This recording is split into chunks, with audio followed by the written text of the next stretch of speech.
Ini mana nih peserta Wewet Gampung? Wah, ini dari SMA mana? Modal Bangsa kan? Oh, dari Mosa ya. Tepuk tangan dulu dong untuk teman-teman semuanya. Ini udah dua hari di sini ya? Iya, 2 hari. Gimana pengalamannya? Seru? Seru banget. Seru ya. Tadi kemana aja? Tadi lihat pembuatan timpan sama memakai Mat Rahmani. Oh, pembuatan timpan, terus ada masak bebek juga tadi ya. Enak nggak? Enak kali. Luar biasa. Alhamdulillah teman-teman, terima kasih untuk para audiens yang sudah berhadir di sini ya. Walaupun agak panas sedikit hari ini, kemarin kita hujan-hujanan, sekarang panas-panasan gitu ya. Tapi nggak apa-apa, kayak saya lihat nih antusias dari teman-teman semua luar biasa. Tepuk tangan untuk kita semua. Kami dari Discover Aceh juga mengucapkan terima kasih kepada panitia Festival Desa Wisata Lubuk Sukun bagaimana mau mengkolaborasikan kegiatannya bersama kami dalam bincang desa wisata kali ini. Ya, terima kasih banyak. Jadi teman-teman, kita akan ada bincang wisata. Nanti ini bentuknya diskusi terbuka. Jadi kalau nanti mau tanya-tanya. Jadi kalau misalnya nanti teman-teman mau berdiskusi, mau tanya-tanya, kita open di sini ya. Jangan sungkan-sungkan, oke? Oke, ini sepertinya bisa langsung dipanggil saja ini. Kita akan membawa beberapa perspektif, di mana ada perspektif dari akademisi, kemudian perspektif dari praktisi, orang lama banget dari bidang pariwisata, kemudian praktisi langsung dari desa Gampung Lubuk Sukun ya. Saya akan panggilkan yang pertama, ini ada Kak Rizka Nanda. Ya, boleh bergabung bersama kami Kak. Tepuk tangan dulu untuk Kak Rizka Nanda. Jadi beliau ini adalah Kaprodi dari D3 Perhotelan Pariwisata Unmuha. Ini sepertinya kan Kaprodi termuda ya Kak ya. Boleh di sebelah kanan saya. Boleh diambil mikrofonnya Kak. Nah, memang kita terakhir ketemu waktu talk show bersama Imam Kukandia ya. Itu kapan? Ada 2 bulan yang lalu kali ya? Iya, di bulan Juni ya. Bulan Juni. Itu juga pembahasannya seputar pariwisata. Ini keren banget ini. Selain juga Kaprodi termuda wanita, ini juga menjabat sebagai sekretaris The Wisnu ya. Ya, alhamdulillah memang dipercayakan ya untuk saat ini juga dipercaya oleh The Wisnu Aceh untuk menjabat di posisi sekretaris. Luar biasa, beri tepuk tangan dulu dong teman-teman. Jadi kalau ada yang belum tahu, The Wisnu itu adalah apa kepanjangannya Kak? Desa Wisata Nusantara. Desa Wisata Nusantara yang kita regional Aceh ya. Iya. Nah, jadi memang Gampung Lubuk Sukun juga bagian dari binaan Desa Wisata Nusantara bagian Aceh ya Kak ya. Nah, sekarang kita juga akan libatkan salah satu ketua dari Desa Wisata Nusantara Regional Aceh. Kita langsung panggilkan saja, ini Bang Munawar Khalil. Kita beri tepuk tangan dulu ya. Jadi Bang Munawar Khalil ini punya nama beken, namanya Bang BW. Nih, kayak ini pada yang kenal nih. Nih ganteng kali dia kan. Coba lo tepuk tangan lagi untuk Bang BW. Ya Bang, boleh diambil mikrofonnya. Ya, ini saya mau basa-basi dikit nih. Apa kabar Bang? Perasaan kita baru jumpa tadi ya. Baik. Jadi teman-teman, ini Bang Billy ini juga sebagai leader dan produser di Discover Aceh. Nih, bos saya ya. Bos ya Bang? Atau apa nih? Ini saya agak salah, takut ngomong nih ya. Ini kalau saya salah ngomong takutnya dipotong gaji. Jangan Bang ya. Kita Insya Allah. Insya Allah. Aduh, agak ragu ini. Oke, kita lanjut yang ketiga. ya, ini adalah mungkin teman-teman di sini sudah pada kenal ketua panitia, Dawisnya di sini. Kita panggilkan saja Bang Fahri. Mana nih Bang Fahri ini? Ini kayak Bang Fahri masih sibuk. Oh ini dia. Halo Bang, silakan duduk. Tepuk tangan dulu dong. Nah Bang Fahri ini nih dari kemarin sepertinya kurang tidur ya Bang ya. Dari malam tidurnya jam berapa Bang? Ya, malam jam 3. Waduh, jam 3. Ini gimana nih Bang hari ini? Tapi kita mau beri terima kasih juga. Sekaligus selamat, luar biasa acaranya, alhamdulillah sukses ya. Hingga hari ini luar biasa, apalagi antusias. Kemarin walaupun kita sore-sore hujan, tapi malamnya rame ya. Rame. Betul. Padat. Betul ya. Iya. Karena ada mehim juga, ya, ada atraksi budaya juga. Betul, luar biasa. Baik, kita langsung mulai saja. Teman-teman, kembali lagi saya ingatkan ini adalah diskusi terbuka. Nanti kita akan membuka forum pertanyaan untuk adik-adik dari MOSA. Boleh nanti langsung bertanya aja ya. Perspektif pariwisata kita akan mengkaji tentang bagaimana desa wisata bisa menjadi potensi pembangunan pariwisata di Aceh. Oke, ini kalau biasanya di tempat orang-orang ladies first, kita boys first Kak ya. Kita nih kan langsung saja tanya kepada Bang BW. Nih, pengalaman saya memang bekerja dengan Bang BW. Bang BW itu sering bercerita bahwasannya datang ke rumah teman saja untuk bergosip itu namanya pariwisata. Itu gimana tuh Bang ceritanya kok itu bisa menjadi pariwisata? Boleh dijelaskan sedikit ya Bang ya? Iya, jadi datang ke rumah teman dari rumah sebelah berarti ya, dari rumah sebelah menuju ke rumah sebelahnya lagi, itu sudah masuk kategori berwisata. Unik ya sebenarnya ya. Iya, kalau mau saya jelaskan lebih awal lagi ya, terkait dengan kegiatan pariwisata. Jadi pariwisata itu dia sebuah bentuk kegiatan ya, atau pergerakan ya. Jadi wisatawan itu arti sebenarnya itu adalah seseorang yang keluar dari area paling nyamannya menuju ke area yang lain untuk tujuan apapun, itu sudah masuk kategori berwisata. Dia sudah menjadi seorang wisatawan. Berarti ke rumah temen mau bergosip, aku mau wisata gosip dulu ke rumah kawan aku, gitu ya Bang ya? Iya, sebenarnya seperti itu juga. Karena sudah memakai akses, sudah memakai jalan ya. Jadi ada beberapa aspek yang menunjang terwujudnya sebuah kegiatan pariwisata. Salah satunya adalah akses. Akses itu bisa jalan, jembatan ya, dan sebagainya. Jadi si penggosip tadi ini, dia masih calon ini dari rumahnya. Itu rumah kan tempat paling nyaman ya. Jangan pernah bilangin tempat paling nyaman itu warung kopi di gunung dan sebagainya. Nanti dimarahi orang tua nanti. Ya, tempat paling nyaman itu adalah rumah, ya, rumah tempat tinggal kita. Jadi kita keluar dari rumah kita menuju ke rumah tetangga itu sudah masuk kategori berwisata. Terserah dia, yang tadi itu bergosip berarti bisa jadi ada edukasi, ada sharing ya, discuss and sharing mereka berdua. Jadi itu masuk kategori wisata edukasi. Akhirnya saya menemukan sisi positif dari bergosip nih Bang. Ada edukasi di situ ya. Alhamdulillah nih. Oke, ini Kak Rizka, kalau dari perspektif akademisi, kalau makna dari pariwisata itu seperti apa tuh Kak? Jadi kalau diminta dari perspektif akademisi ya sudah pasti baku definisi begitu. Benar yang dikatakan Bang Munawar bahwa wisata itu adalah kegiatan. Kegiatan apa? Kegiatan perjalanan yang dilakukan oleh seseorang, sekelompok seperti itu untuk tujuan tertentu. Tapi pasti untuk kegiatan yang bersifat aktualisasi diri. Apakah untuk belajar, untuk bersenang-senang, artinya memang mencari sesuatu yang berbeda. Kita berwisata pasti setelah melakukan aktivitas-aktivitas sehari-hari. Bekerja dari Senin sampai dengan Jumat, kemudian di hari Sabtu dan Minggu pasti kita mencari suasana yang baru. Kemudian kita berwisata. Jadi kalau diminta tadi perspektif dari akademisi pasti sifatnya baku, yaitu wisata itu adalah kegiatan perjalanan yang dilakukan oleh seseorang atau sekelompok. Dan praktisi memang mengartikan wisata itu memang seperti itu ya Bang ya? Iya. Kita melakukan perjalanan bahkan ke rumah tetangga saja itu sudah dianggap sebagai sebuah wisata karena memang kita melakukan sesuatu hal yang baru. Biasa di rumah ngapain, kemudian ke tempat tetangga juga melakukan sesuatu yang pasti tidak kita lakukan di rumah. Jadi bisa dikatakan sama begitu definisinya. Baik, berarti ini kalau kita pergi bekerja juga wisata ya? Wisata bekerja. Iya, berarti dia kan berwisata itu berarti ada tujuan yang menarik di tempat daerah tujuannya tadi. Ya, berarti di rumah tetangga tadi ada yang menarik. Menariknya siapa? Ya Bergosip. bukan bergosip. Yang akan diajak bergosip tadi. Oke. Ya, itu dia menjadi sebuah objek. Oke, betul, Iya. betul.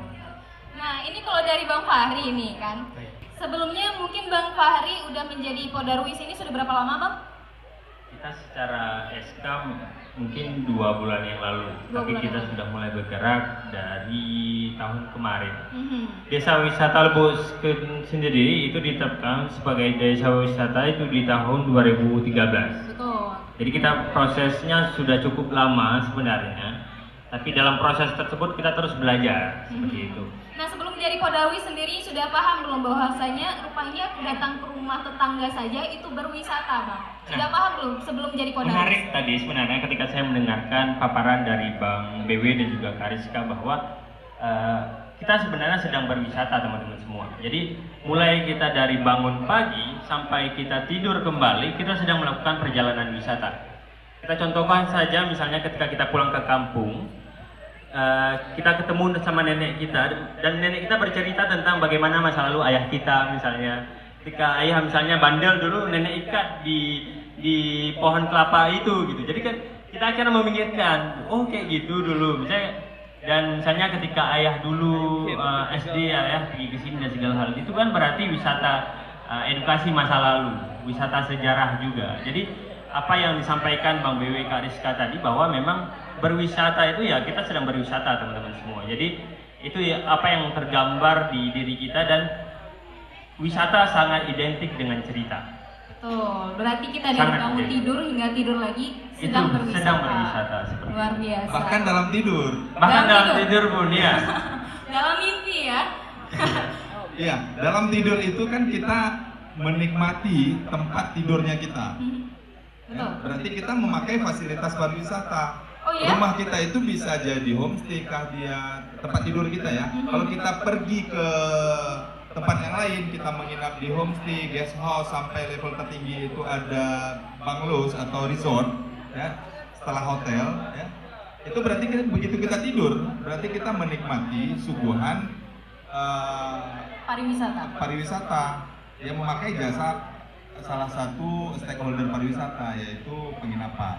Oh, berarti memang sampai situ bisa jadi pariwisata ya, Bang? Termasuk mungkin adik-adik yang ikut WW Kampung, tidur di rumah warga, itu kan sedang berwisata teman-teman semua. Jadi dari kemarin registrasi, kemarin ke rumah siapa? Muzakir Walad gitu ya, main atraksi jengki, semalam makan bareng sama warga, tidur di rumah warga ya. Jadi teman-teman sedang melakukan atraksi aktivitas wisata seperti itu.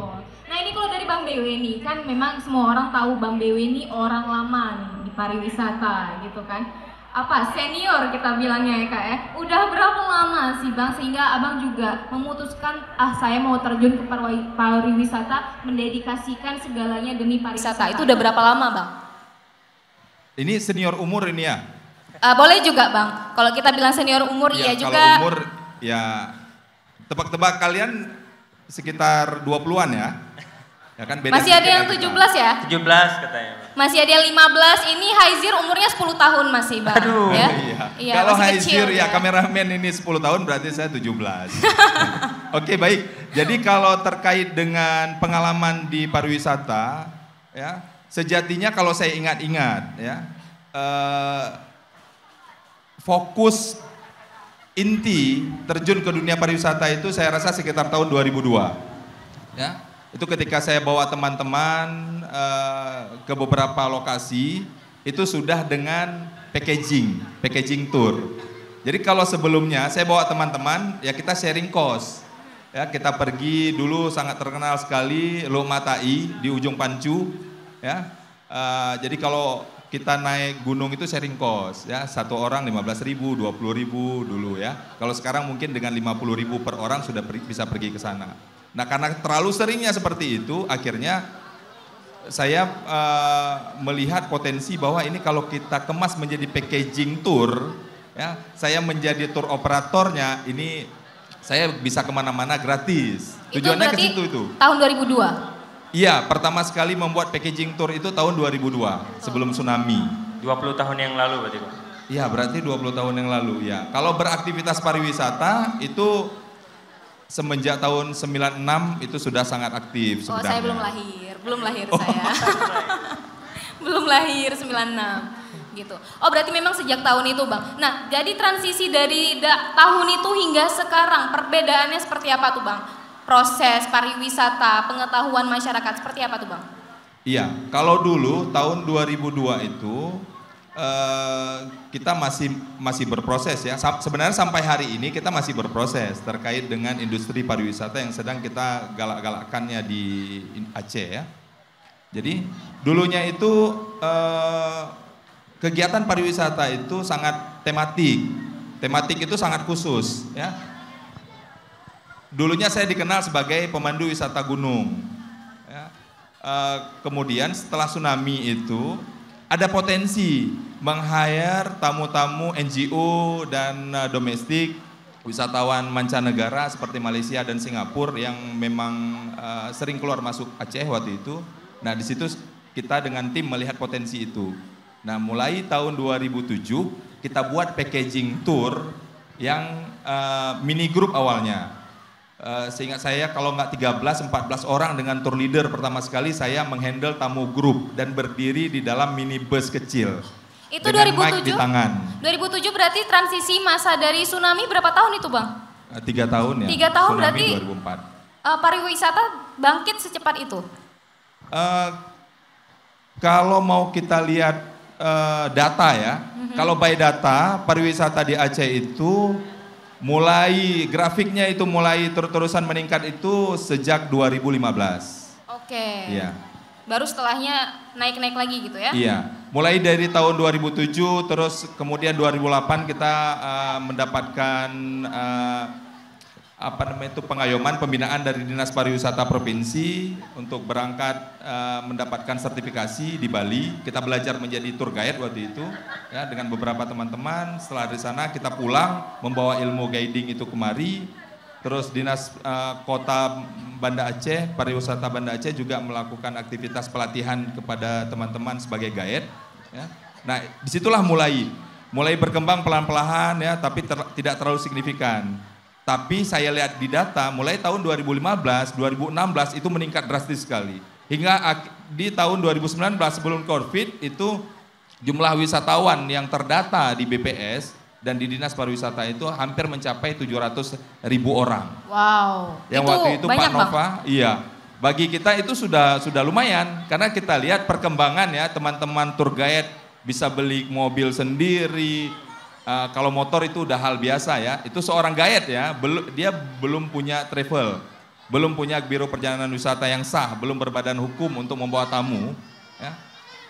Bahkan ada juga ya yang biro perjalanan wisata yang hanya mempublish packaging tournya itu di media sosial pribadinya, itu bisa bangun rumah, beli mobil, bisa mempekerjakan tour guide dan sebagainya. Wah, berarti punya potensi yang besar nih Bang ya. Jadi saya ngerti kenapa Abang bertahan di pariwisata. Iya. Udah tahu rupanya begitu ya teman-teman. Mungkin teman-teman nanti kalau mau tahu kelanjutannya Bang Kiban tanya sama Bang BW ya. Oke, ini langsung ke Kariska nih. Kariska, ini kita berbicara tentang pariwisata. Bagaimana dari segi akademisi, begini kan Kak. Untuk jurusan wisata, pariwisata itu baru hanya ada di Unmuha, ya Kak ya? Iya. Betul. Ini gimana benar. nih Kak? Maksudnya dalam perspektif dari akademisi seharusnya apakah memang harus didukung dengan banyaknya kampus yang menghadirkan mata kuliah pariwisata? Seperti apa itu Kak? Oke, baik. Menarik sekali ya Putri pertanyaannya. Untuk mengembangkan pariwisata, apakah memang harus didukung dengan banyaknya kampus-kampus pariwisata? Kalau saya dari akademisi pasti akan menjawab iya. Karena apa? Memang perkembangan atau pertumbuhan itu kan harus memang dilakukan oleh manusia. Dan tempat untuk mencetak SDM itu adalah secara akademis ya, itu adalah di lembaga pendidikan, di tingkat sekolah ataupun universitas di perguruan tinggi. Kalau di Aceh sendiri memang saat ini untuk universitas masih di Universitas Muhammadiyah Aceh yang punya jurusan D3 perhotelan. Nah itu juga bukan pariwisata, tapi memang spesifik perhotelan, tapi secara umum kita mempelajari tentang pariwisata. Di dalamnya ada mata kuliah terkait dengan pengantar pariwisata, kemudian hukum bisnis pariwisata, kemudian wisata halal, itu kita pelajari secara umum. Karena memang kendalanya itu, kita pun mau buka jurusan pariwisata yang secara umum juga kesulitan di SDM, karena syarat untuk membuka jurusan itu kan harus ada yang lulusan pariwisata, dan ini yang masih sulit untuk kita temukan di Aceh. Kalau kita lihat di luar, ini menjadi ini ya untuk bahan pelajaran untuk kita mempelajari evaluasi diri, bahwa memang seperti di Bali kita bisa melihat pariwisatanya terus berkembang karena memang didukung dari segi pendidikan. Ya, ada banyak sekali kampus, bahkan di Bali itu ada ratusan kampus-kampus yang memang menyediakan jurusan pariwisata. Jogja juga kita lihat seperti itu, kemudian Bandung juga ada sekolah pariwisata. Artinya memang kalau saya melihat yang terpenting saat ini adalah mencetak SDM atau insan pariwisata. Kalaupun memang di Aceh masih terbatas, ya mungkin melalui kegiatan-kegiatan seperti yang dilakukan oleh Bang Munawar, itu juga bisa menciptakan, melahirkan SDM pariwisata langsung praktisi ya Bang ya. Betul. Nah kalau dari saya mungkin nanti akan mengarahkan ke akademisi karena itu harus balance. Betul. Ya, perkembangan pariwisata tanpa didukung dengan akademisi itu juga rasanya mustahil, karena dalam pengembangan kan akan ada tujuan yang ingin kita capai, dan tujuan itu bisa kita rangkum melalui kajian. Siapa yang bertugas melakukan kajian yaitu adalah akademisi. Betul. Jadi Berarti memang itu. akademisi itu sangat mendorong pariwisata juga ya Kak, Tentu. ya? Nah ini untuk Bang Fahri nih. Tadi Bang Fahri bilang bahwasannya memang Desa Lubuk Sukun ini sudah dari tahun 2013. Tepatnya di Oktober 2012. Oh, Oktober 2012 ya. Nah, perbedaannya, transisinya nih Bang, apa perbedaan dari dulu sampai sekarang nih? Apa kemajuan-kemajuan, potensi-potensi yang sudah semakin berkembang dari Gampung Lubuk Sukun ini? Baik, mungkin bedanya ya, mungkin di tahun 2012 saat itu belum ada desa wisata selain desa wisata Lubuk Sukun. Dan kita sendiri termasuk di mana saat itu mungkin ada terjadi culture shock. Jadi kita belum terbiasa terkait desa wisata. Jadi saat itu mungkin masyarakatnya belum teredukasi dengan baik terkait apa itu desa wisata dan apa yang harus dijalankan seperti itu. Namun seiring berjalannya waktu tentu kami terus belajar, tentu kami terus mengupgrade diri, mengikuti pelatihan-pelatihan yang dibuat oleh dinas. Sampai akhirnya di tahun 2022 ini saya bersama Pak Darwis dan masyarakat bersepakat bahwa kami akan memajukan kembali desa wisata Lubuk Sukun. Karena berbicara masalah desa wisata sendiri teman-teman semua, aktor utama dalam penggerak pariwisata di desa adalah masyarakatnya sendiri. Betul. Ketika masyarakatnya tidak sadar tentang wisata, tidak punya konsep bagaimana cara pengembangan desa wisata, tentu desa wisata tersebut tidak akan bisa berkembang. Maka dari itu pendekatan yang saya lakukan kepada masyarakat adalah community based tourism, di mana masyarakatlah yang menjadi penentu utama dalam pengembangan desa wisata itu sendiri. Nice. Nah itu kan berarti kita juga mengharuskan masyarakat itu sadar wisata. Benar. Gitu kan Bang. Nah Bang BW, biasanya kalau dulu sama sekarang bentuk pelatihan-pelatihan untuk para pelaku wisata ini kepada masyarakat itu dalam bentuk seperti apa tuh Bang? Kalau pelatihan ya ini biasanya dilakukan oleh Dinas Pariwisata ya, baik kabupaten maupun provinsi. Nah, itu standarnya ketika di awal di rintisan ya, di kabupaten rintisan atau daerah-daerah rintisan itu biasanya kita lakukan sosialisasi dalam bentuk workshop atau memang bisa langsung dengan sosialisasi terkait dengan Sabta Pesona. Karena Sabta Pesona ini ini adalah dasar sekali dari industri pariwisata. Jadi berbicara pariwisata, apalagi di desa wisata, itu murni bukan bisnis.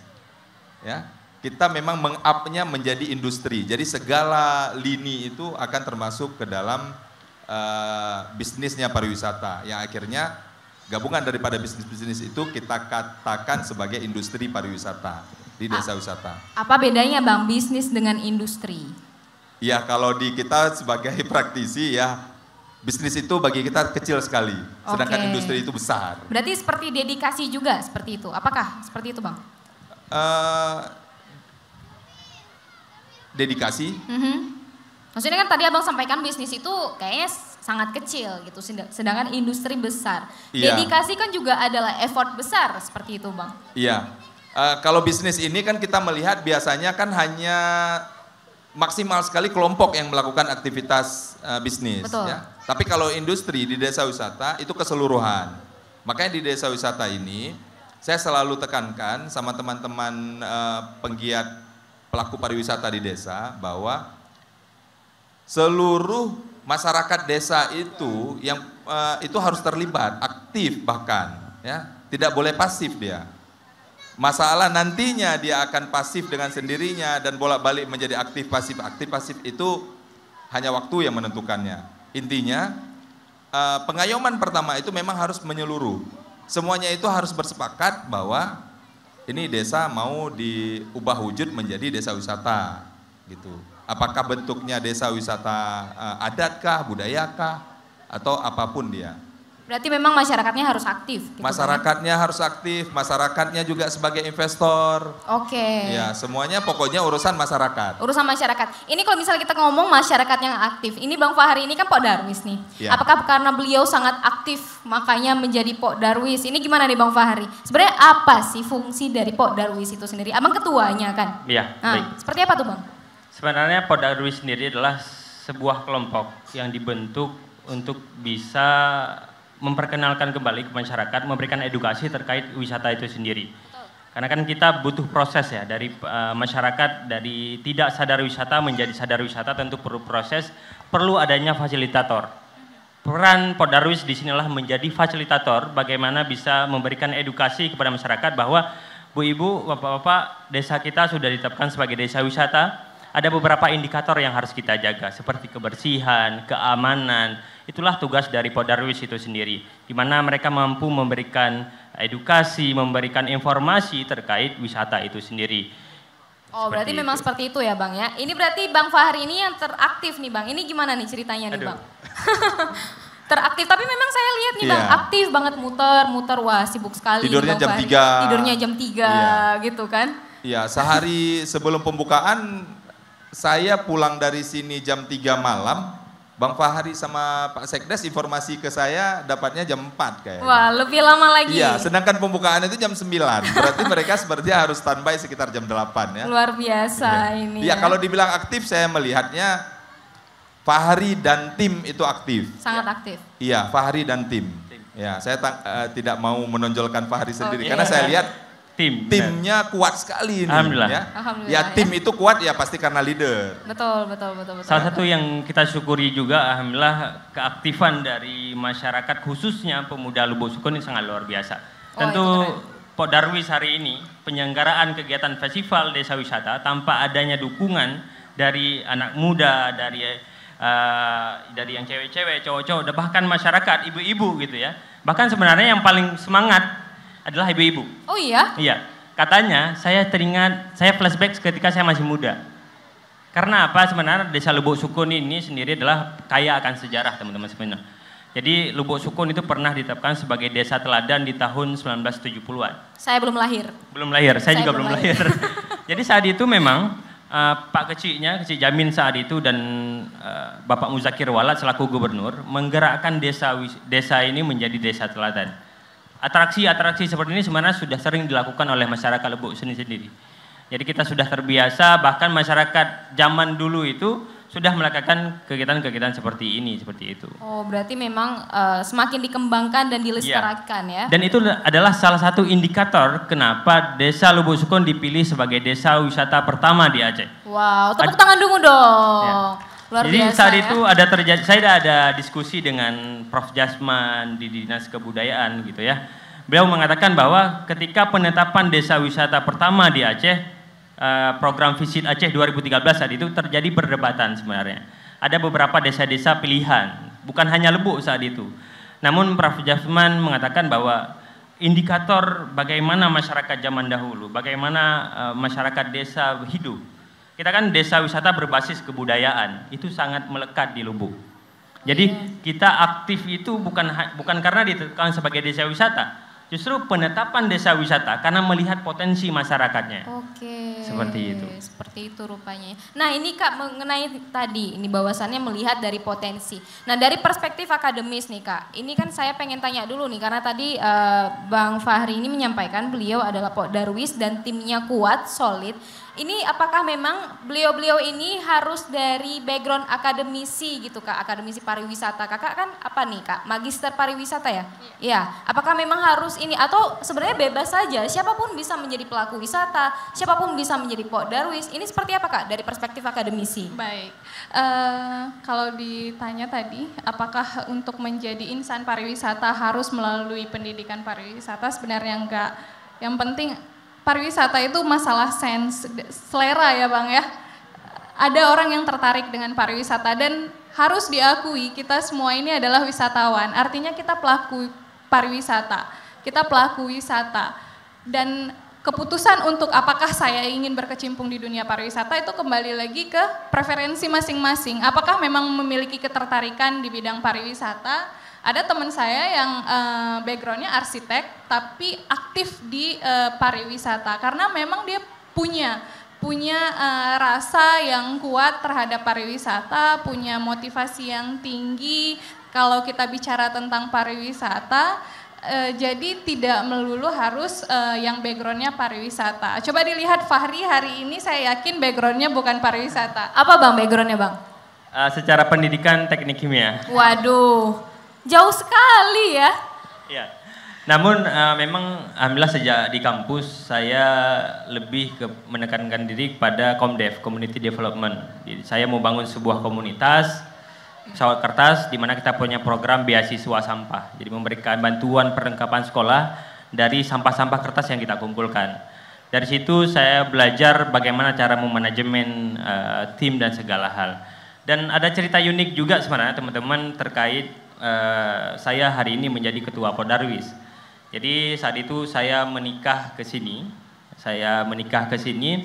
Satu minggu setelah saya menikah saya dipanggil oleh Keci. Ada apa nih gitu kan? Kok tiba-tiba dipanggil sama Keci? Rupanya Keci menyampaikan bahwa Fahri, kata Pak Sedes, lihat Instagram kamu aktif di luar. Apa yang kamu bisa bantu di Lubuk? Nah, ketika saat itu saya akhirnya merasa bahwa wah, desa sudah membuka diri untuk memberikan saya peluang berkontribusi di desa. Maka dari itu, oke Pak, berikan saya waktu 1 hari, saya akan melihat apa yang saya bisa bantu di desa. Sampai akhirnya besok saya datang kembali, saya bilang, Pak, Lubuk Sukun sangat berpotensi di wisatanya, yuk kita gerak sama-sama. Seperti itu. Berarti memang tidak perlu background pariwisata ya Kak ya? Jadi saya ingin garis bawahi sedikit bahwa untuk menjadi insan pariwisata tidak diharuskan memiliki background pendidikan pariwisata. Tapi memiliki hospitality yang tinggi itu syarat mutlak, ya Bang ya? Hospitality adalah syarat mutlak. Iya. Apa itu Kak hospitality Kak? Hospitality itu adalah keramah tamahan. Jadi kalau dalam industri pariwisata, hospitality itu adalah ruhnya. Oke. Bayangkan jika pariwisata kita bangun tanpa hospitality pasti akan mati. Karena apa, hospitality tadi ruhnya.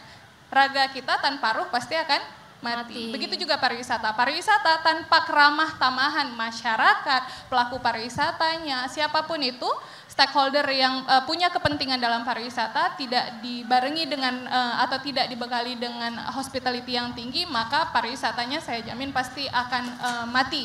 Karena coba kita evaluasi diri ketika kita melakukan perjalanan wisata, kita ingin dilayani dengan ramah atau dengan jutek? Ramah ya? Iya, karena kunci dari pariwisata itu adalah kepuasan wisatawan. Kepuasan itu akan didapatkan dengan pelayanan yang baik. Pelayanan yang baik itu melalui hospitality. Jadi itu cara berpikirnya seperti itu. Harus didasari dengan hospitality. Itu yang ingin saya garis bawahi. Berarti ya mukanya jutek-jutek kayak saya nih nggak bisa nih Kak kayaknya Kalau nih ya. Putri jangan dilihat dari tampilan luarnya, harus lebih dalam gitu ya. Begitu ya, Kak, harus ya? komunikasi dulu. Betul. Gitu. Aslinya Putri ini luar biasa, Aduh, yang supel gitu dong, sekali Kak. orangnya. Iya nih kalau teman-teman lihat muka saya nih memang pertama-tama jumpa nih agak sundek, memang udah gini style pabriknya kawan-kawan ya. Oke, ini kita lanjut ke Bang BW nih Bang. Bang, ini kan Dewi Wisnu hadir untuk membina desa wisata, begitu kan Bang? Nah, apakah memang dari peraturan desa ada peraturan desa wisata atau justru malah nggak ada? Maka dengan demikian Dewi Wisnu hadir untuk mengisi itu. Seperti apa Bang? Iya, kalau Permendes ya, peraturan Kementerian Desa, baik desa tertinggal ya, karena udah ada gabungan sekarang ya, Permendes PDT ya, itu memang sudah ada ya, terkait dengan penganggaran dana desa untuk desa wisata, untuk kepariwisataan di desa. Itu mulai tahun 2020, dulunya kalau nggak salah saya, di Permen tahun 2020 nomor 13 dan 14, pembaharuannya di 14. Kemudian ada lagi Permen nomor 7 tahun 2021, perubahan atas Permen nomor 14 tahun 2020. Itu boleh untuk apa saja, termasuk juga untuk sarpras. Ya, ini kan yang paling ditakutkan oleh perangkat desa ini kan sarpras nih, sarana dan prasarana. Ya, dana desa yang hanya sekian, kita bangun ini boleh nggak? Boleh, ya. Untuk apapun boleh, untuk aktivitas sosial, lingkungan dan sebagainya, apapun yang mau dilakukan di desa wisata, saya garansi itu boleh. Ya. Berarti boleh ya Bang ya? Sangat boleh. Nah, Dewi Wisnu hadir itu bukan untuk menggerogoti itu. Oke. Iya, Dewi Wisnu ini hanya sebagai fasilitator. Investasinya kan ada di desa nih ceritanya. Nah, kita coba melihat potensi itu, menggali potensi itu. Yang kita gali pertama sekali itu ya adat dan budayanya. Apa itu? Kebiasaan di desa. Itu. Kita tidak menghadirkan apa yang kita lihat di luar, apa yang kita lihat di Eropa, di Amerika, di Afrika dan di Asia lainnya yang udah hebat-hebat sekali kotanya. Tidak, ya. Jadi terkadang saya agak sedikit usil ya, menyentil ketika pelatihan desa wisata. Saya katakan, kalau kalian mau mendapatkan SK desa wisata di desa kalian harus berjanji dulu sama saya. Bilangin sama Pak Keciknya, sama Pak Rejenya, bahwa desa kalian jangan pernah bermimpi untuk menjadi kota. Kenapa tuh Bang? Karena nanti kan nggak ada kota wisata. Oke. Ya. Itu janjinya atas apa tuh Bang? Ini Ya, janji simpan diri enggak sendiri. di atas materai. Oke. Ya. Jadi deal dulu nih di dalam ketika saya jadi narsum ya, di dalam ruangan ya kita bilangin itu.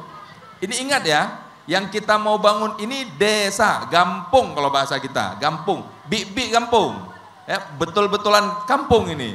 Jadi suasana kampung. Kita nggak menghadirkan mall nanti di sini. Kita tidak menghadirkan atraksi-atraksi yang luar biasa, misalnya apa gitu ya. Gedung pencakar langit tertinggi ada di desa wisata Lubuk Sukun. Serem sekali. Iya, misal gitu ya. Nah, itu enggak. Jadi yang kita up itu ada adat dan budaya. Tadi seperti Fahri bilang ya, itu dasarnya ya adat dan budaya. Nanti terkait dengan atraksi kekinian dan sebagainya itu datang dengan sendirinya. Intinya kalau sudah adat dan budaya itu kita up, kita kita gali kembali, itu berarti kan sejarah beberapa tahun silam gitu ya. Kebiasaan dulunya, budaya itu kan kebiasaan. Itu aja yang kita up. Misalnya dulunya, kalau sekarang teman-teman disibukkan dengan gadget, dengan handphone, bermain game di situ. Ini di Festival Wisata Lubuk Sukun ini sudah menggali budaya-budaya dulu. Betul. Terkait dengan permainan ya, macam-macam permainan. Nah, itu coba kita hadirkan kembali.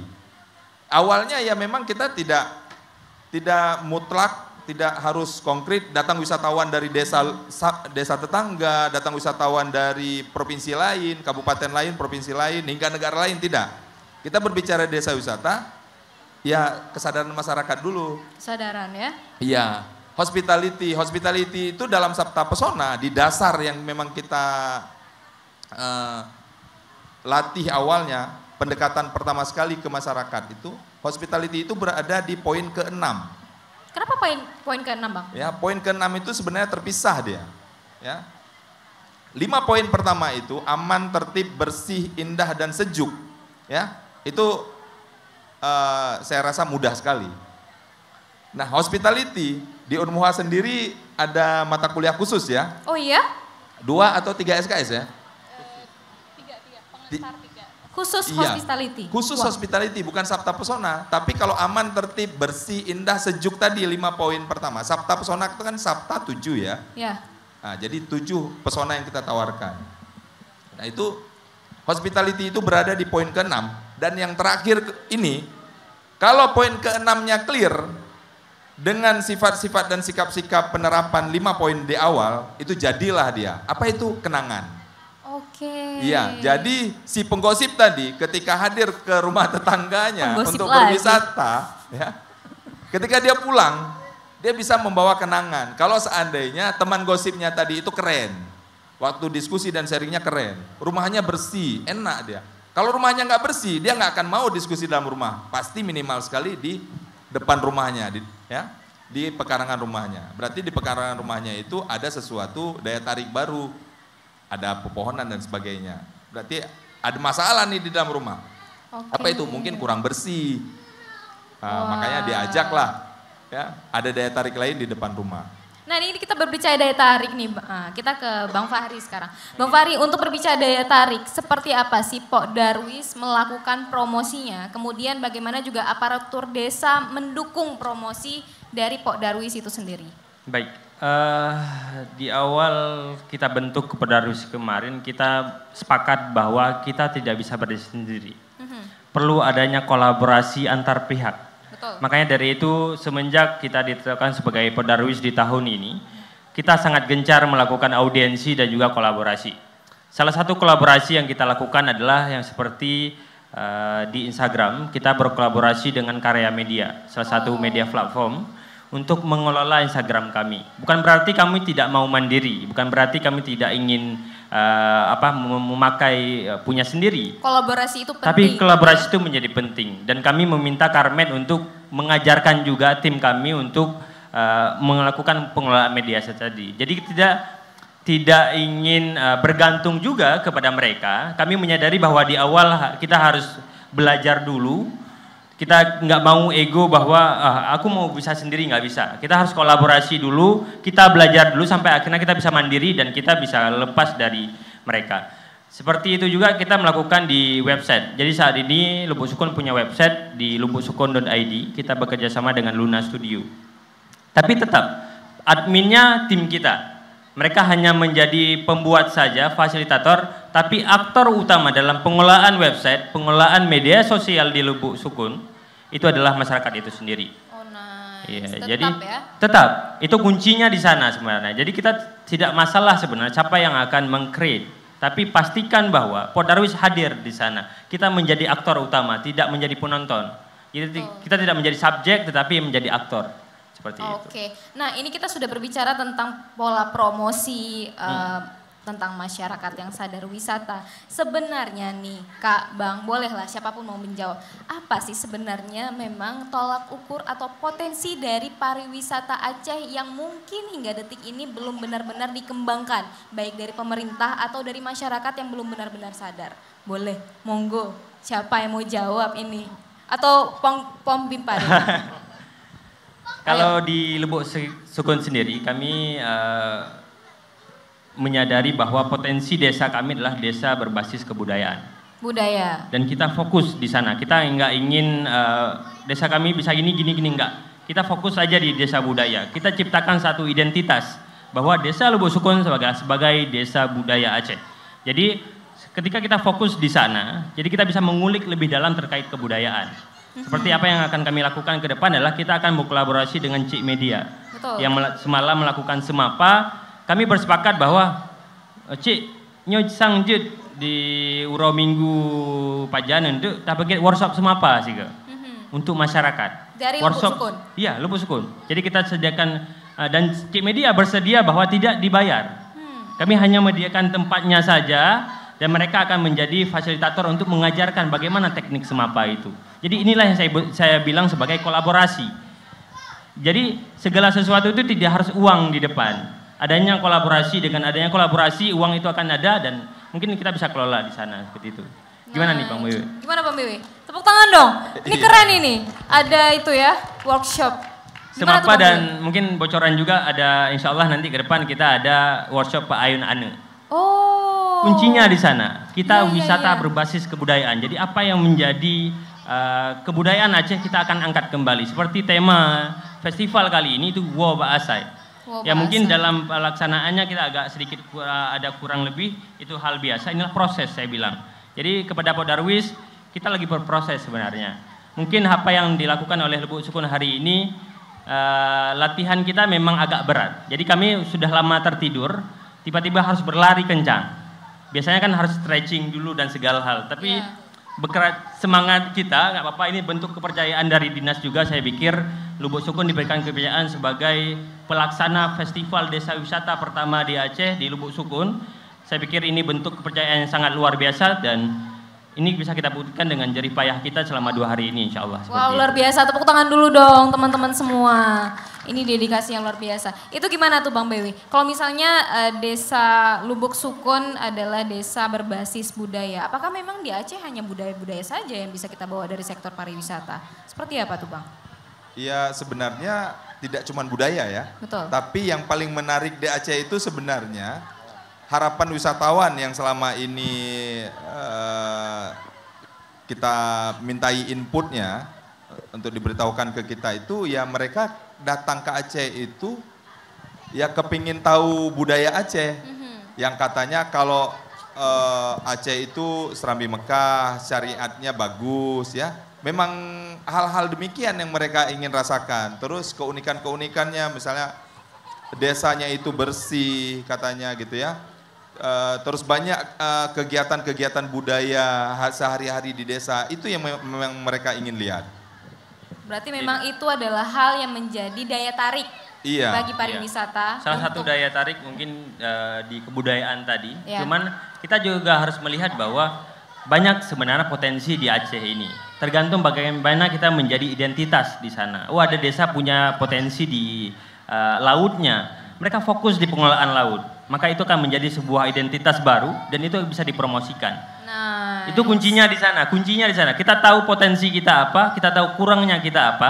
Ketika kita tahu potensinya apa, kita pengemasan fokus di sana. Jadi pengembangan berbasis potensi. Oke, luar biasa. Ini kalau kita berbicara pengembangannya, kita sekarang berangkat dari stigma masyarakat tentang seperti apa pariwisata, begitu kan?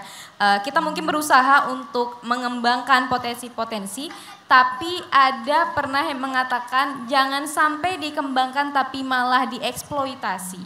Itu seperti apa tuh, Kak? Baik, jangan pernah dieksploitasi. Betul. Ya. Itu konteksnya baik secara umum di daerah maupun di desa. Memang kegiatan-kegiatan eksploitasi itu harus kita hindari. Tapi makanya hadir konsep pembangunan pariwisata melalui desa wisata itu karena ada nilai-nilai konservasi di dalamnya. Jadi dalam pengembangan desa wisata itu sebenarnya tujuan utamanya justru bukan mendatangkan wisatawan atau wisata, tapi lebih ke pelestarian budaya dan lingkungan. Justru pariwisata itu menjadi bonus. Ketika budaya sudah dilestarikan, kemudian dilakukan setiap hari, kemudian lingkungan juga terjaga, bersih, memenuhi 7 unsur sabta pesona tadi, pasti wisatawan yang akan datang. Oke, ini kan berarti kalau misalnya seperti itu 7 sabta ya? Iya. Apa aja tadi? Bersih, aman, tertib, ramah tamah ya. Mudahnya ya dari aman dulu kalau mau dihafal ya. Iya. Ya, nanti kan jadi hafal ya pemahaman teman-teman ini ya. ceritanya. Hafal. Apa? Ya. Aman, ya awalnya dihafal dulu, nanti jadi terbiasa atau apa ya bahasanya ya, menjadi pemahaman ketika pengucapan dan melakukannya nanti. Aman dulu. Setelah aman, jagalah ketertiban. Tertib. Ya tertib, kemudian bersih, indah, sejuk. Nah ini 3 ini, bersih, indah, sejuk. Berarti kalau itu sudah memenuhi, sudah layak menjadi desa wisata? Iya. Belum sebenarnya ya? Belum? Iya, karena hospitality tadi. Hospitality satu lagi, Iya. aduh saya kelupaan. Berarti apakah itu salah satu hal yang membuat Dewi Wisnu mau membina desa Gampung Lubuk Sukun ini menjadi desa binaan, Bang? Apakah karena memang Lubuk Sukun sudah memenuhi itu semua? Iya, sejauh apa yang kita identifikasi di awal ya dengan tim bahwa kita bersepakat memang ya. Ini desa ini unik sekali sebenarnya. Ya. Kalau di standarisasi MOU, istilahnya kerjasama antar lembaga dengan kita di Dewi Wisnu, Betul. ini sudah melebihi target sebenarnya ya di standarisasi MOU kita. Kenapa? Saya setelah penandatanganan MOU beberapa minggu yang lalu dengan Lubuk Sukun ya, dalam seminggu itu saya bisa 2-3 kali berada di sini. Kenapa tuh, Bang? Ya, suka aja saya, suka sekaligus ya saya dapat pekerjaan rumah dari leader pengkaji ya, Bu Rizka. Ya, jadi yang ngeliding untuk pengkajian Desa Wisata Lubuk Sukun Bu Rizka. Jadi saya dapat tugas untuk mengidentifikasi dan memetakan. Saya bahkan terkadang bisa pulang sampai jam 2 malam di sini ya. Sering itu, dan pernah juga saya bawa tim Discover juga itu, yang besar-besar itu. Oh ya. Ya, saudara Ikram itu ya, kameramen Discover ya. Yang paling besar ya, Bang ya? Iya, pernah saya bawa itu ya, biar dia tahu bahwa ya seperti inilah pekerjaan saya di luar ya. Jadi unik ya, penerimaan. Fahri seminggu setelah resepsi berarti ya, itu bisa dipanggil sama pejabat tertinggi. Presidennya Lubuk Sukun itu sebuah hal yang luar biasa. Artinya apa? Lubuk Sukun ini siap menerima hal-hal baru. Inovasi. Iya ya. Apalagi orang luar ini datang kemari, jabatannya ini tinggi sekali kalau di desa wisata. Pok Darwis, ketua Pok Darwis Fahri ya. Dari situ saja saya bisa menilai bahwa ini Lubuk Sukun ini nggak sembarangan desa. Bisa menerima orang luar dengan mudah sekali seperti itu. Tidak sembarangan di desa lain bisa menerima itu. Berarti masyarakatnya pun sudah sangat penuh sadar wisata ya, Pak? Kalau penuh mudah-mudahan ya, Oke. mudah-mudahan ya. Tinggal kita memfasilitasi saja bahwa yang seperti ini di upgrade lagi gitu ya. Ya, saya mau duduk di mana saja, di sudut manapun di Lubuk Sukun, mudah sekali. Ya. Saya nggak perlu ditemani sama Fahri, saya duduk biasa saja. Semua orang menerima saya. Ibu-ibu, kami pernah duduk sama ibu-ibu sampai jam 10 malam.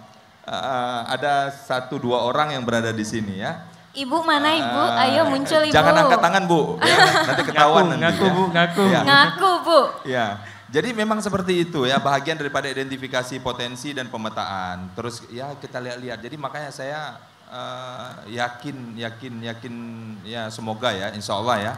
Kita bekerja Fahri ya. Ya.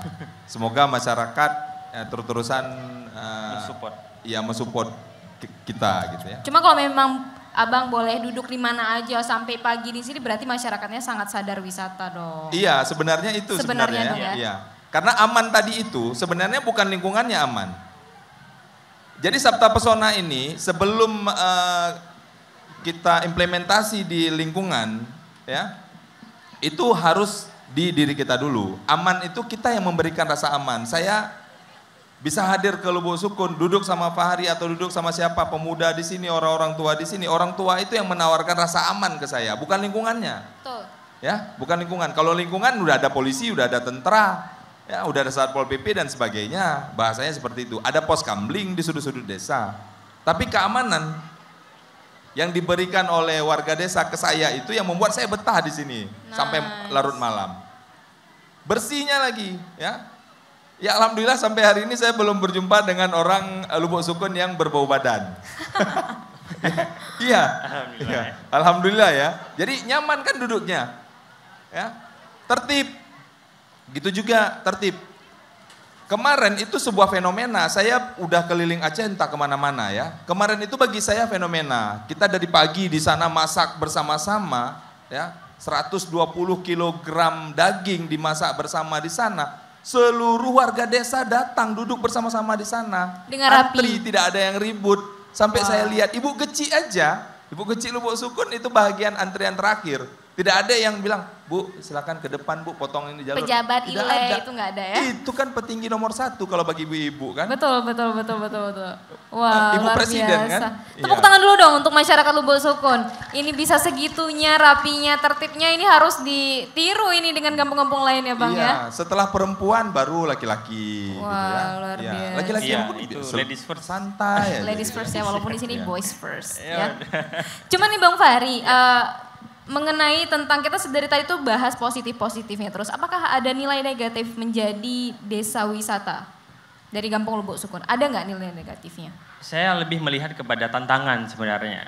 Tidak ada hal positif dalam sebuah pergerakan, yang ada tantangan. Tantangannya seperti apa? Semakin kita mempromosikan wisata, tantangannya adalah bagaimana kita menjaga istilahnya harapan dari wisatawan. Jadi kita udah genjot nih promosi di media sosial bahwa Lubuk Sukun gini. Mereka sudah punya pemikiran bahwa ketika aku ke Lubuk Sukun aku bakalan kayak gini.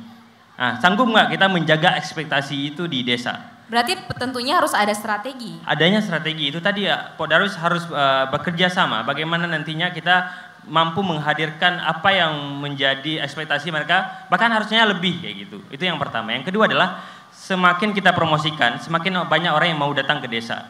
Semakin banyak orang ke desa, sampah semakin banyak. Bagaimana tata cara pengelolaannya? Betul. Itulah tantangan tadi. Kita memetakan apa yang menjadi tantangan. Jadi, wisatawan makin banyak. Berarti sampah nanti kayaknya bakalan banyak nih. Bagaimana caranya? Ada pembuatan beberapa titik tong sampah. Terus kamar mandi umumnya di mana? Jadi kita melihat itu sebagai suatu tantangan dan kita mencarikan solusi bagaimana mengatasi tantangan tersebut. Nah, tantangan itu butuh strategi. Kalau misalnya dari akademis nih Kak, dari perspektif akademis, adakah strategi yang memang secara tertulis gitu? Harus seperti ini untuk mengembangkan desa wisata? Oke, baik.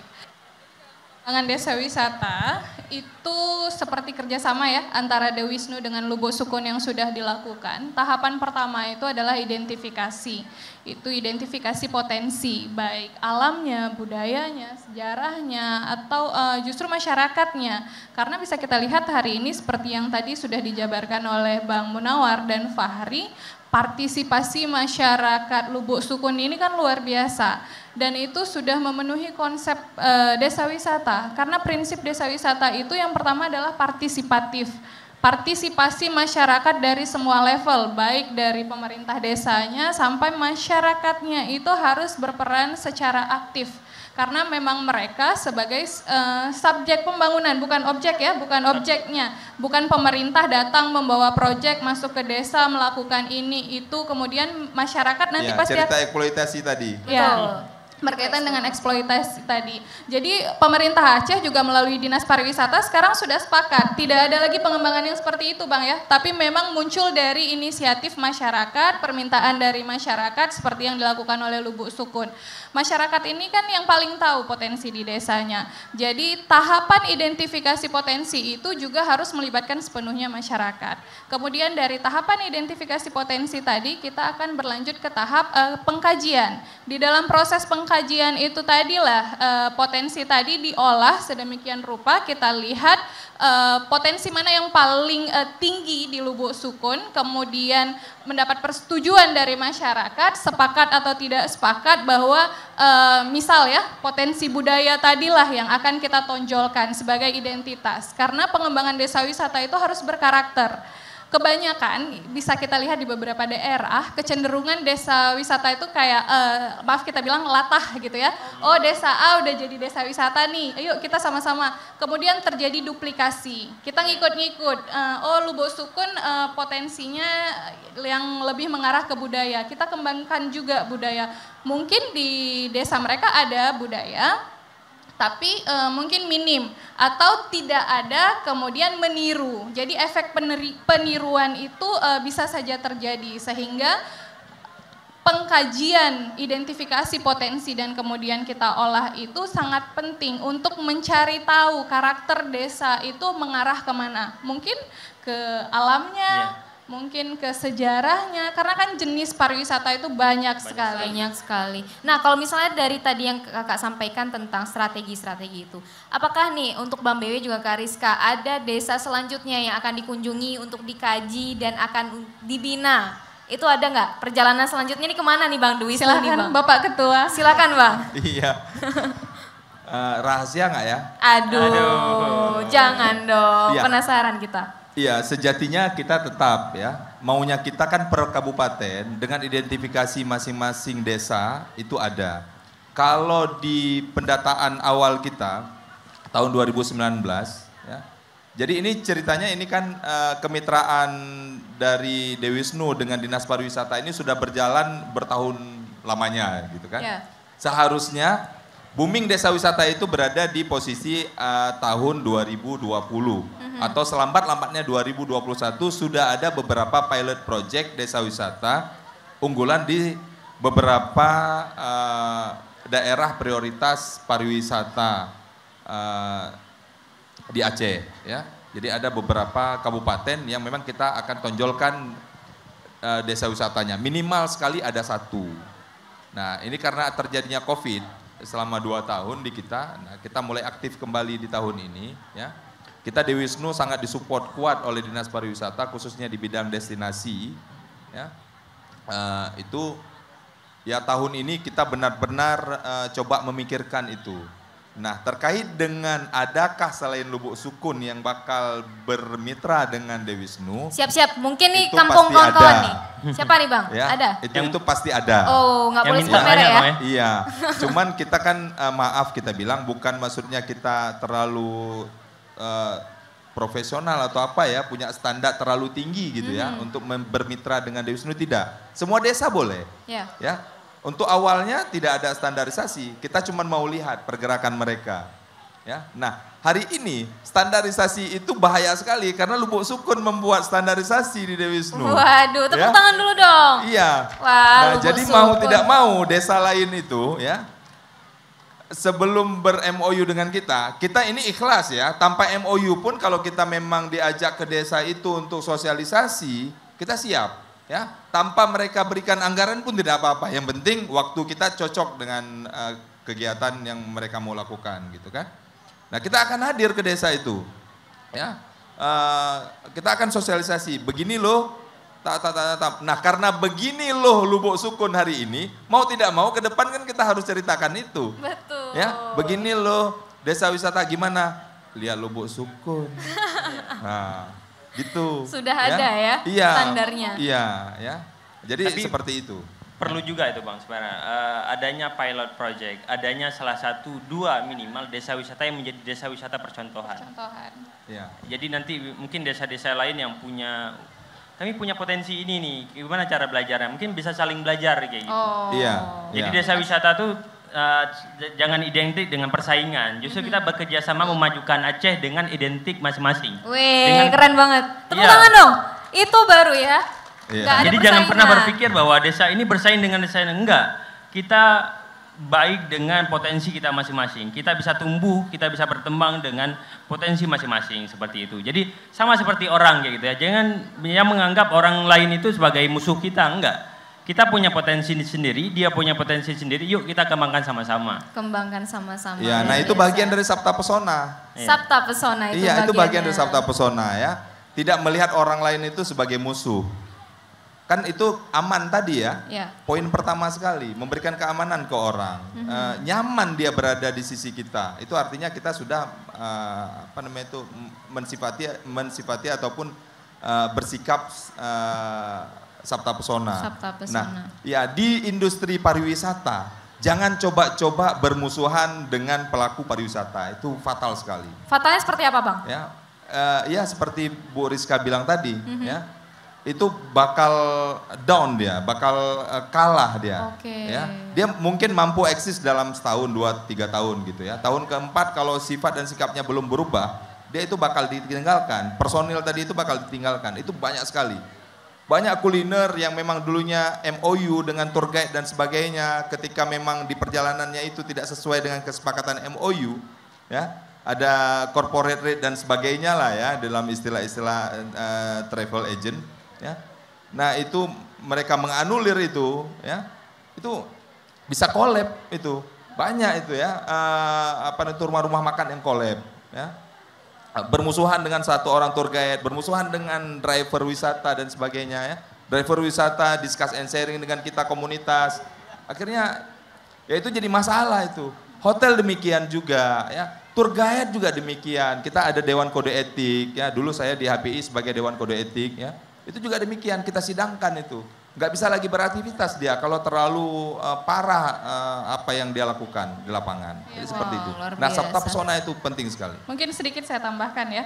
Itulah kenapa pariwisata itu disebut sebagai industri. Berbicara tentang hubungan tadi yang harus dijaga. Industri pariwisata itu karena di dalamnya ada banyak sekali jenis-jenis usaha yang memang saling berkaitan. Ya. Kalau kita pahami industri itu mungkin dalam pikiran kita ada pabrik besar dengan cerobong asap gitu ya. Padahal enggak, pariwisata itu dikatakan sebagai industri karena di dalamnya ada berbagai jenis usaha. Baik usaha kuliner, transportasi, akomodasi, dan hubungan itu sangat penting untuk menggerakkan. Ya, hubungan tadi menjadi roda penggerak antar usaha. Katakanlah satu contoh, wisatawan ya, Putri berwisata ke, misal nih Putri dari luar daerah Aceh, pergi ke Aceh. Yang pertama sekali Putri cari tahu tentang informasi. Betul. Berarti usaha terkait dengan penyediaan informasi itu penting. Kemudian setelah dapat informasi, Putri membutuhkan transportasi untuk menuju ke Aceh. Sehingga usaha transportasi akan bergerak. Sampai di Aceh, Putri nggak mungkin dong tidur di terminal, tidur di bandara, nggak mungkin. Jadi membutuhkan akomodasi, ya kan? Setelah akomodasi nggak mungkin tidur aja, butuh makan. Harus juga mempunyai informasi terkait rumah makan yang ada. Dan di situ peran pemandu. Oke. Walaupun kita bisa melakukan perjalanan wisata secara individu, tapi peran pemandu itu sangat penting ya untuk menghubungkan tadi. Jadi Putri tidak meraba-raba lagi ketika pergi ke suatu daerah. Makanya hubungan itu tetap harus terjalin. Apakah antara pemandu dengan pengusaha kuliner atau pemandu dengan pengusaha akomodasi, itu penting sekali. Penting sekali Pak ya? Iya, karena kalaupun tidak tercipta hubungan itu, maka sudah bisa kita garis bawahi bahwa hospitality itu tidak akan pernah terjadi, gagal. Nah berarti dari Lubuk Sukun sendiri Bang, banyak nggak pemasukan atau bahasanya perekonomian masyarakat menjadi meningkat? Karena tadi kan kita lihat nih kolaborasi rumah makan, kolaborasi tour guide, kolaborasi ini seperti apa nih perekonomian di Lubuk Sukun dengan adanya desa wisata? Baik, alhamdulillah semenjak ditetapkan sebagai desa wisata tentu banyak wisatawan yang datang ke desa kami gitu ya. Kebanyakan memang seperti contohnya orang-orang di perfilman biasa menjadikan Rumah Adat Aceh sebagai tempat syuting mereka, sekaligus mereka membeli paket wisata kuliner juga. Jadi bicara masalah ekonomi ya. Jadi memang ekonomi itulah salah satu impact positif dari adanya wisata, tentu adanya perkembangan ekonomi di masyarakat. Dan kita nggak usah cerita yang lama lah, kita cerita selama 2 hari ini.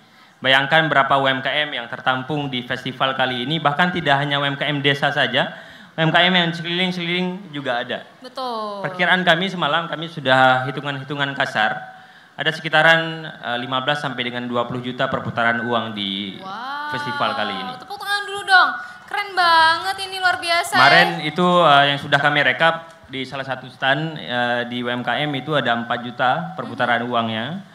Itu belum kita tambah dengan UMKM lain seperti itu. Ada yang 4 juta, ada yang 3. Jadi ada sekitaran 15 sampai 20 juta perputaran uang di festival kali ini. Berarti memang pariwisata bisa sebegitunya berpengaruh dengan perekonomian masyarakat. Tentu. Ya. Bahkan biasa. Tidak hanya yang ada di sini. Para masyarakat yang menyediakan homestay, memberikan penginapan, memberikan makan siang dan makan malam kepada teman-teman dan WW Gampung, itu juga ikut terberdayakan ekonominya. Luar biasa. Mana nih ibu-ibu yang rumahnya dipakai homestay? Ada nggak di sini? Mana nih ibu-ibunya? Nggak ada ya? Mungkin di rumah. Malu, pemalu. Nggak apa-apa, ibu-ibunya introvert ya. Harapannya gimana nih Bang untuk ke depan desa wisata Lubuk Sukun ini? Seperti apa harapannya? Tentu kita berharap bahwa kita semakin kompak, semakin kompak para pemuda, masyarakat, orang tua, kita harus kompak membangun Desa Lubuk Sukun ini sendiri.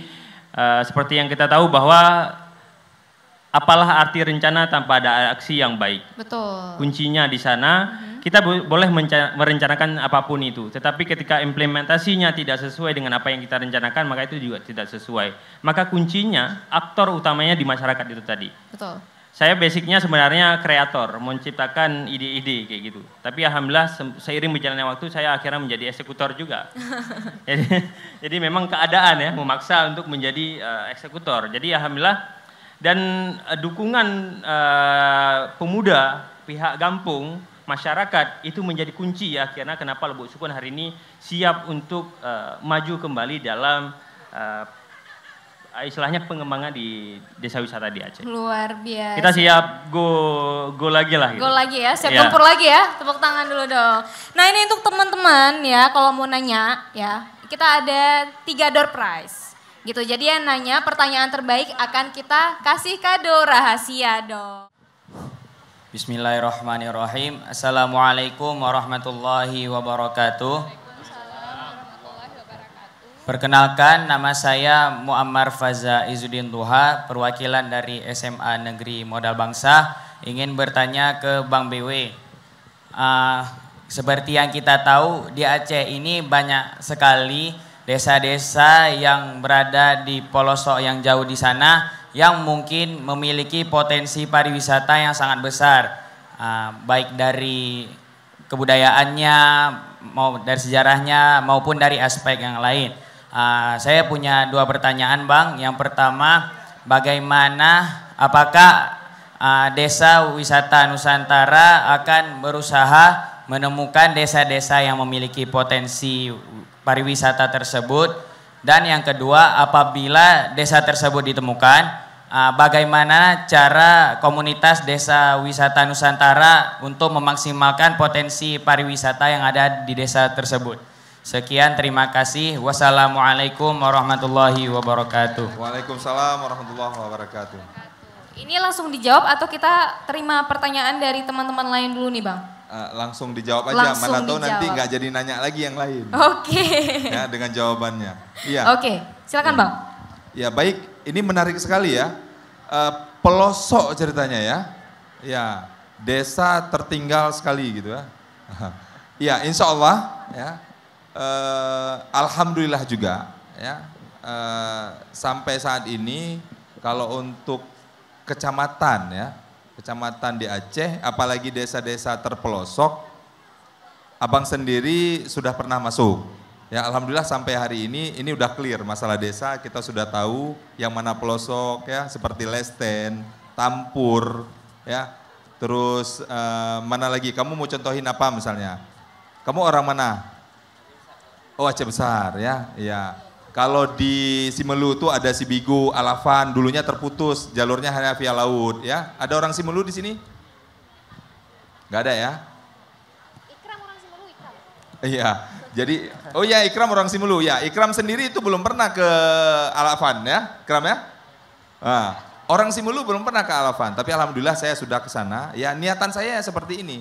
Ya, saya mau lihat desa wisata gitu kan, kira-kira berprospek enggak desa wisata itu untuk kita jadikan, desa itu kita jadikan sebagai desa wisata gitu. Nah, kalau terkait pelosok tadi ya, kita sudah masuk, kita sudah dapat informasi segala macam ya, kita menginap langsung memang di pelosok itu. Lesten itu tidak ada jaringan, saya udah berkali-kali ke sana, bahkan beberapa tim saya di belakang juga sering saya bawa ke sana. Ya. Nah, jadi terkait dengan pengembangan juga demikian, seperti saya cerita tadi, Dewi Wisnu siap. Ya. Mau potensi apapun dia pasti ada, desa itu pasti ada potensi. Ya. Mereka biasanya bertanya, siapa Bang nantinya, bagaimana Bang? Nantinya ada nggak yang datang Bang? Udah terjawab kan siapa wisatawan? Ya. Terus tujuan awal hadirnya desa wisata kan sudah dikasih tahu sama Kak Rizka tadi kan, bahwa ini untuk masyarakat dulu ini, bukan untuk menghadirkan wisatawan. Kalau untuk menghadirkan wisatawan, berarti mindset pola pikir kita adalah bisnis. Assalamualaikum warahmatullahi wabarakatuh. Waalaikumsalam warahmatullahi wabarakatuh. Nama saya Saskia Zalfarahma dari perwakilan SMA Negeri Modal Bangsa. Di sini saya ingin bertanya 2 pertanyaan. Yang pertama, tadi kan udah dibilang kalau misalnya kalau mau desanya jadi desa wisata nggak boleh punya keinginan untuk desa itu bisa berubah jadi kota. Jadi kan seiring perkembangan tahun, seiring perkembangan zaman, pasti orang yang isi masyarakat tuh bakalan beda-beda.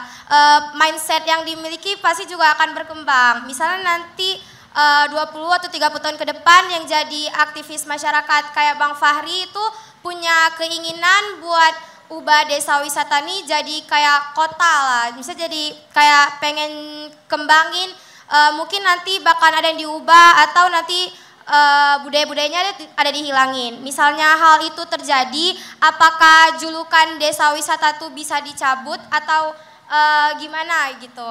Naik tingkat ke kota wisata. Kota wisata. Enggak. Yang kedua, pertama saya ingin apresiasi desa wisata Lubuk Sukun ini budayanya tuh bagus sekali. Kayak sebelumnya saya nggak pernah tahu ada desa Lubuk Sukun ini. Terus pas saya di sini saya kayak keren kali gitu. Saya nggak pernah tahu ada di Aceh ada yang kayak gini gitu. Jadi kayak kesini tuh kayak lintasin zaman kayak gitu. Saya dari tahun ke tahun gitu. Pasti kayak di namanya masyarakat nggak mungkin ada persamaan pendapat yang dimiliki. Mungkin nanti ada masyarakat yang nggak sepenuhnya pengen jadi aktor utama di masyarakat untuk digerakin desa wisata ini. Apa yang harus dilakuin sama aktivis desa kayak Bang Fahri untuk mensosialisasi masyarakat agar bisa menggerakkan desa atau desa bisa menggerakkan desa ini atau bikin jadi yang tadi kurang mau kayak gitu, turut penuh menjadi aktor utama di desa wisata Lubuk Sukun. Mana tahu jawabannya bisa saya terapin gitu, mungkin nanti saya bisa jadi aktivis masyarakat juga kayak Bang Fahri. Sekian, terima kasih, mohon maaf apabila ada kesalahan kata-kata. Wassalamualaikum warahmatullahi wabarakatuh. Waalaikumsalam warahmatullahi wabarakatuh. Makasih. Berarti pertanyaan pertama ke saya ya? Atau gimana? Bebas apa yang dari desa ke kota gitu ya? Oke, tapi nanti menarik Bang, Fahri. terkait desa ke kota itu tadi. Memang saat ini terjadi sedikit apa istilahnya ya? Desa berlomba-lomba menjadi kota. Kota berlomba-lomba menjadi desa. Kenapa saya bilang seperti itu? Di kota, penataan lingkungan, penataan pedestrian jalan itu mengacu kepada konsep desa. Tapi di desa sekarang penebangan, tidak melihat sistem ekologis dari suatu itu akhirnya itulah kesan mengapa dibilang desa berlomba-lomba menjadi kota. Pembangunan tidak berbasis lingkungan itu yang dibilang sebagai desa berkembang menjadi kota. Kalau ditanya misalnya apakah bisa menjaga apa istilahnya tetap mempertahankan tradisi, Lubuk Sukun sudah membuktikan. Kita dari tahun 70-an sampai dengan sekarang rumah adat Aceh nggak ada yang dibongkar. Masyarakat bersepakat, perangkat desa bersepakat bahwa kita punya resam untuk bisa menjaga rumah Aceh itu. Dan itu menjadi kunci sebenarnya ketika masyarakat sudah sadar akan potensinya dan diikat dengan kesepakatan bersama seperti itu. Mungkin nanti bisa ditambahkan juga sama yang lain.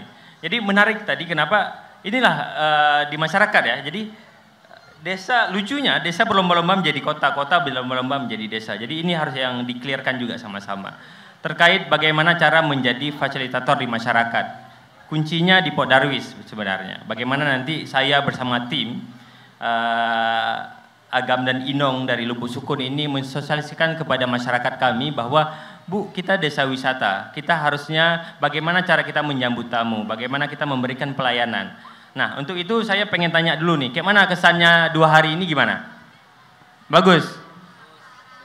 Boleh, coba dikasih. Ini kasih testimoni lah. Kira-kira program WW Gampung selama 2 hari ini gimana? Tinggal sama masyarakat gimana? Makanannya gimana? Coba, yang jujur nih tapi harus. Ya. Jadi selama saya 2 hari di sini, menurut saya masyarakat di sini tuh sangat menerapkan hospitality tadi. Masyarakatnya tuh ramah, tamah, baik-baik kayak gitu, nggak ada yang sombong. Terus emang pengetahuan masyarakat di sini tuh luas. Jadi kayak masyarakat-masyarakat ini bisa dibilang kritis, tahu yang di masa-masa lalu kayak Kak Anya gitu. Kakak itu tahu kali gitu apa yang ada di sini. Kalau ditanya emang tahu semuanya, berarti kayak bisa dibilang masyarakat-masyarakat di sini nggak mau lupa sama nenek-nenek peninggalan nenek-nenek buyutnya di masa lalu. Terus suasananya enak. Kegiatan di sini meskipun capek tapi seru. Jadi nggak berasa buang-buang hari, nggak pulang ke rumah, rela-rela nggak pulang ke rumah tapi nggak rugi gitu. Pokoknya kalau misalnya ada dikasih kesempatan lagi masih mau datang ke sini. Tepuk tangan dulu dong. Kamu dari mana? Kampungnya? Saya di Banda Aceh. Asli Banda Aceh? Oh iya. Orang kota ya? Kota wisata ya?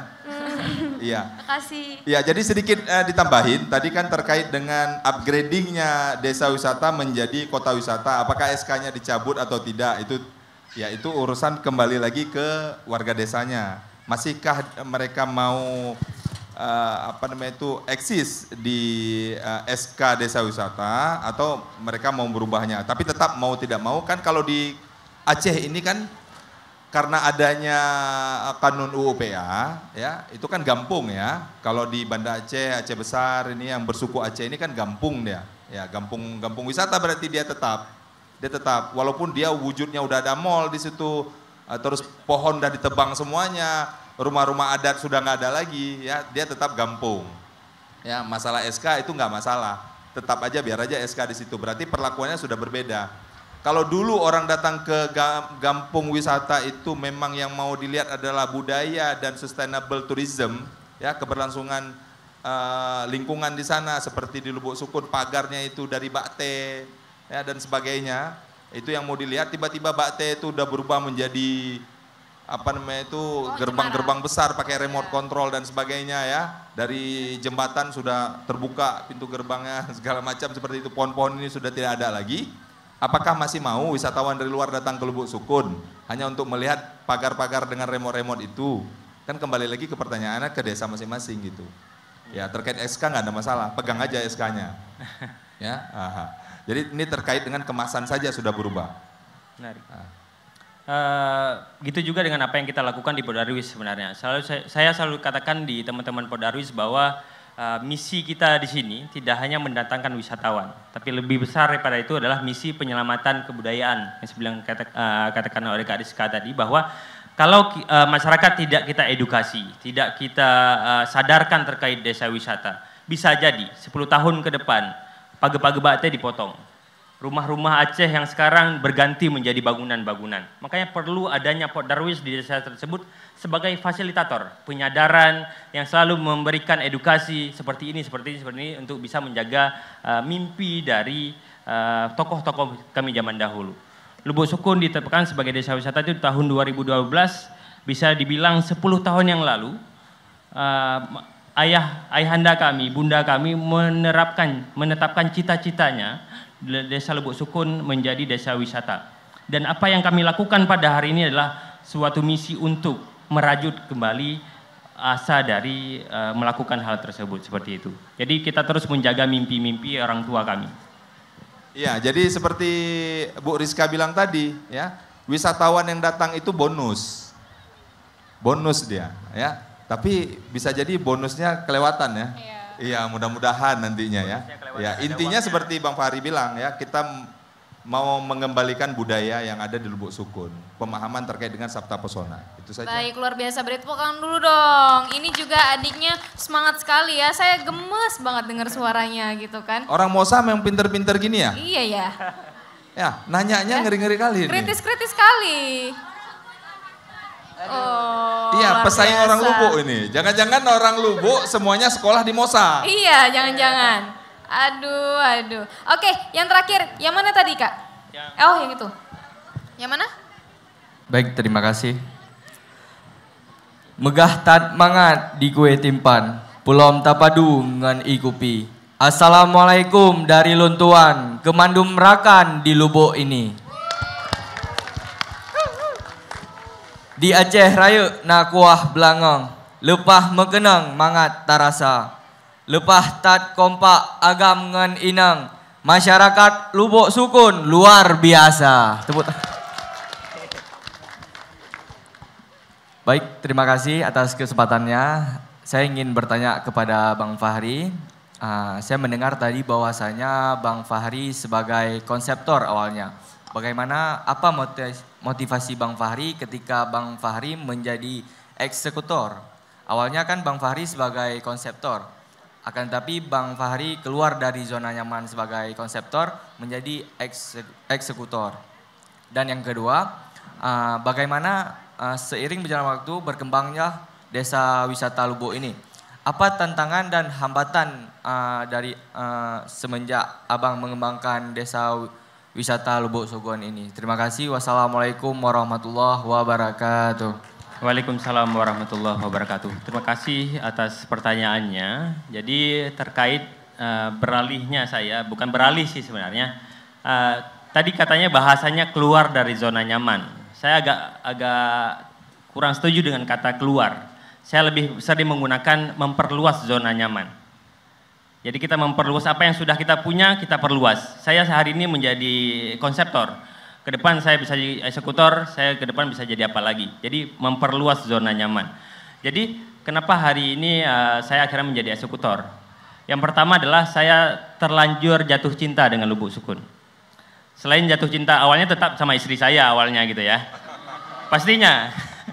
Saya jatuh cinta ke istri saya menikah ke sini, tapi ketika saya baca sejarahnya luar biasa. Saya jadi ini jujur lillahi ta'ala, saya sempat membaca kembali, saya membuka kembali sejarah-sejarah Lubuk Sukun. Bahkan kalau ada wisatawan yang datang ke sini, ketika saya bercerita dan segala hal, dia nganggapnya saya orang Lubuk. Sampai akhirnya saya bilang saya nikah ke sini, baru dia, oh saya kira abang orang Lubuk. Karena saya membaca kembali apa yang menjadi sejarah-sejarah Lubuk. Jadi kalau ditanya kenapa akhirnya, bang abang kan orang luar, tapi kok pengen ngembangin Lubuk gitu ya, bahasanya mungkin ya.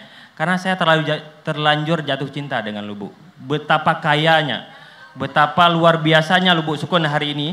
Dan saya selalu katakan bahwa adanya Lubuk Sukun hari ini tidak hanya menjadi kebanggaan dari masyarakat Lubuk Sukun, tetapi harus menjadi kebanggaan masyarakat Aceh. Bagaimana bisa adanya satu desa yang masih mempertahankan adat dan budaya. Dan ini harus kita menjadi dukungan kita bersama. Terlepas dari siapapun Anda, dari mana Anda, tapi Lubuk Sukun hari ini harus menjadi fokus kita bersama untuk bisa mengembangkan Aceh, seperti itu. Terus yang kedua adalah tantangan. Ya, tentu dalam pengembangan segala sesuatu tantangan pasti ada gitu ya. Cerita terkait tantangan mungkin lebih kepada masyarakat yang sudah teredukasi atau belum. Kalau kita bisa istilahnya membuat klasifikasi. Ada masyarakat yang sudah sadar wisata, ada masyarakat yang mendukung, biasa saja tidak mendukung, gitu ya. Kalau kita itu tantangannya ya mungkin ya, sebagai desa wisata ada 3 jenis orang mungkin yang ada di Lubuk saat ini yang mendukung, biasa saja, nggak dukung, nggak nolak, tapi ada juga yang nolak. Tapi alhamdulillahnya saat ini bisa saya bilang bahwa yang mendukung itu hampir dengan 80%. Sekitaran 5%, 18% itu biasa saja, 2% itu ya masih ada ya terjadi penolakan segala hal, dan itu hal yang biasa, hal yang sangat biasa, dan itu perlu proses. Makanya adanya festival hari ini, masyarakat tentu, oh rupanya nasid efek dari wisatanya. Jadi dari yang sebelumnya dia biasa saja, dia akhirnya masuk ke yang mendukung. Begitu juga dengan yang tidak mendukung awalnya, dia nganggapnya bahwa ini nggak ada manfaat. Tapi ketika dilihat, wah, get sih, jeroh sih rupanya acaranya. Jadi dia akhirnya naik-naik terus sampai akhirnya insya Allah kita targetnya 90% masyarakat harus bisa mensupport desa wisata Lubuk Sukun hari ini, seperti itu. Baik, luar biasa. Teman-teman, ini kan yang bertanyanya ini kan double-double yang bertanya kan Bang. Kemudian pertanyaannya bagus-bagus sekali. Kalau misalnya kita beri kesempatan yang lain, kita nggak ngerti lagi nih standarnya gimana. Anak Mosa ini keren-keren. Jadi kita putuskan untuk selamat untuk kalian yang bertiga ya. Kalian dapat door prize. Kita akhiri diskusi kita hari ini. Tepuk tangan untuk semua. Boleh yang bertiga maju ke depan sekalian kita sesi foto ya. Nanti kita foto bareng-bareng. Oke? Yuk maju ke depan. Yang kasih pertanyaan nanti diserahkan door prize ya. Itu mana nih door prize-nya? Boleh maju ke depan? Door prize dari Discover-nya mana ini? Yuk. Oke, langsung dipakai foto. Pakai foto. Iya, keren banget. Jadi ini adalah kopi dari Discover Aceh Official. Jadi teman-teman mau traveling, boleh pakai top bener. Yuk, bisa yuk. Ayo dong, biar kelihatan logonya. Nah, begitu. Oke, foto lagi. Foto lagi Bang, orang ini pakai ini. Oke, silakan. Jadi untuk teman-teman semua, kita ada YouTube channel, boleh di-subscribe Discover Aceh Official. Kita bergerak di bidang pariwisata. Boleh dilihat di situ video-videonya, ada tentang sejarah, budaya, dan kuliner ya, untuk dari Aceh. Oke, Discover Aceh, let's go! Lubuk Sukun, the truly of Aceh. Oke, tepuk tangan untuk kita semua. Sip, aman ya?